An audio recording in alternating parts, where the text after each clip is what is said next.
요즘 주택 구매나 사업 자금 마련을 위해 대출을 알아볼 때 가장 먼저 그리고 가장 중요하게 결정해야 할 것이 바로 금리 형태입니다. 변동금리로 할지 아니면 고정금리로 할지 이 선택 하나가 앞으로 수십 년 동안 매달 내야 할 이자 금액을 좌우합니다. 지금은 금리가 높으니 변동금리가 유리하다. 앞으로는 무조건 금리가 내릴 테니 고정금리는 손해다.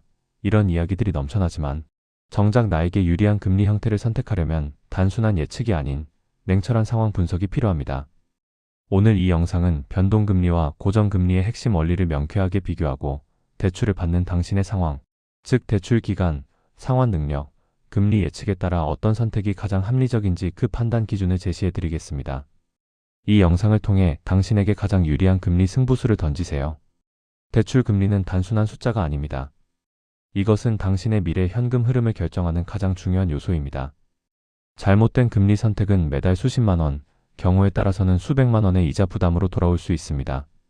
변동금리와 고정금리는 각각 장단점이 명확하므로 내 상황에 맞게 재단하는 지혜가 필요합니다. 먼저 변동금리와 고정금리의 핵심 차이를 명확히 이해해야 합니다. 변동금리는 시장의 기준금리, 예를 들어 코픽스나 CD금리에 은행의 가상금리를 더한 형태로 산정됩니다.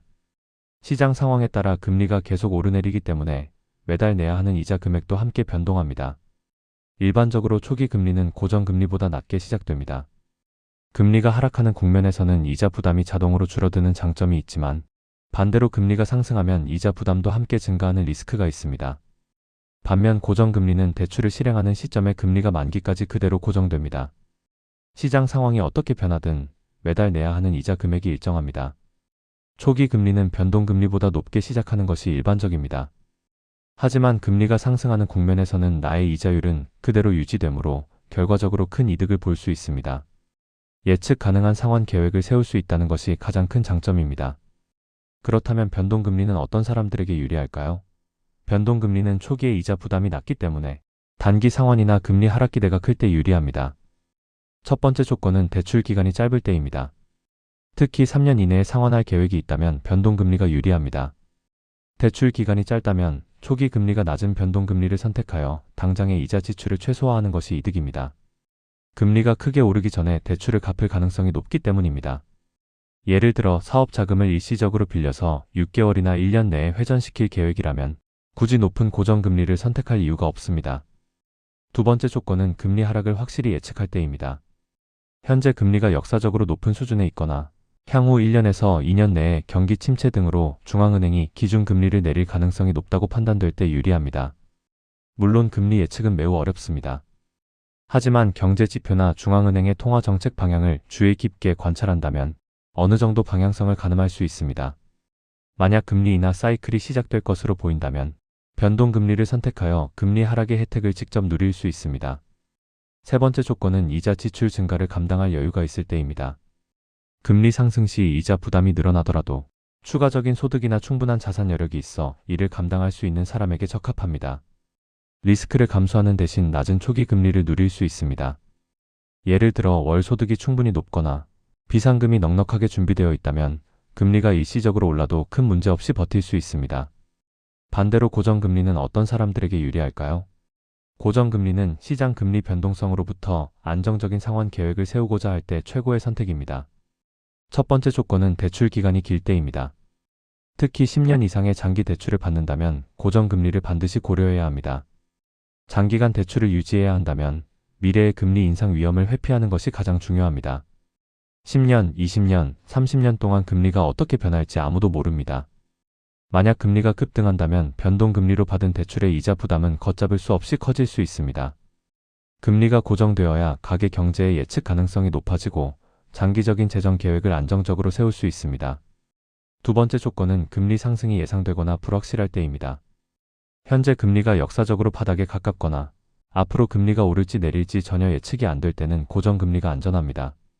불확실성이 큰 시기에는 최악의 상황을 대비하는 것이 현명합니다. 만약 금리가 폭등해도 나의 이자율은 그대로 유지되므로 금리 상승 리스크로부터 완벽하게 보호받을 수 있습니다. 특히 인플레이션이 심해지거나 경제가 과열될 조짐이 보인다면 중앙은행이 금리를 인상할 가능성이 높으므로 고정금리가 유리합니다. 세 번째 조건은 매월 안정적인 상환이 가장 중요할 때입니다. 특히 상환 능력이 한계에 가까운 경우입니다. 월 소득 중 대출 상환액 비중이 이미 높아서 금리가 조금만 인상되어도 생활이 어려워질 수 있는 상황이라면 고정금리를 선택해야 합니다. 이자 부담의 갑작스러운 증가를 피하고 싶은 사람에게는 안정성이 곧 최고의 이득입니다. 매달 정확히 얼마를 갚아야 하는지 알 수 있다면 예산을 짜고 저축 계획을 세우는 것도 훨씬 수월해집니다. 그런데 최근에는 변동금리와 고정금리의 장점만 취한 혼합형 금리나 주기형 금리 상품도 인기가 높습니다. 혼합형 금리는 대출 후 처음 3년 또는 5년 동안은 고정금리를 적용하고 그 이후에는 변동금리로 전환되는 형태입니다. 이 방식은 단기 금리 상승 리스크는 피하면서도 장기적으로는 금리 하락 시 변동금리로 전환되어 이자 부담을 줄일 수 있는 기회를 제공합니다. 예를 들어 지금 금리가 높은 상황이라면 처음 몇 년은 고정금리로 안정성을 확보하고 이후 금리가 하락할 것으로 예상되는 시점부터는 변동금리로 전환하여 이자를 절약할 수 있습니다. 또한 주기형 금리는 일정 주기마다 금리를 재조정하는 방식으로 시장 금리 변화를 어느 정도 반영하면서도 급격한 변동을 완화할 수 있습니다. 결국 변동금리와 고정금리 중 어떤 것이 정답이라고 단정할 수는 없습니다. 정답은 오직 당신의 대출 목표와 재정 상황에 있습니다. 스스로에게 두 가지 핵심 질문을 던져보세요. 첫 번째 질문, 나는 이 대출을 몇 년 안에 갚을 수 있는가? 만약 3년 이내 단기간에 갚을 수 있다면 변동금리가 유리합니다. 하지만 10년 이상 장기로 가져가야 한다면 고정금리를 선택하는 것이 안전합니다. 두 번째 질문, 만약 금리가 지금보다 2%포인트 오른다면 매월 늘어나는 이자를 감당할 수 있는가? 만약 답이 아니오라면 반드시 고정금리를 선택해야 합니다. 감당할 수 없는 리스크를 안고 가는 것은 투자가 아니라 도박입니다. 이 두 가지 질문에 대한 답을 바탕으로 당신의 재정 상황을 가장 잘 보호하고 이득을 극대화할 수 있는 금리 형태를 선택하십시오. 금리 선택은 단순히 이자를 조금 아끼는 문제가 아닙니다. 이것은 당신의 재정 안정성과 미래 계획 전체를 좌우하는 중대한 결정입니다. 신중하게 판단하시고 현명한 선택으로 금융 부담을 최소화하시기 바랍니다.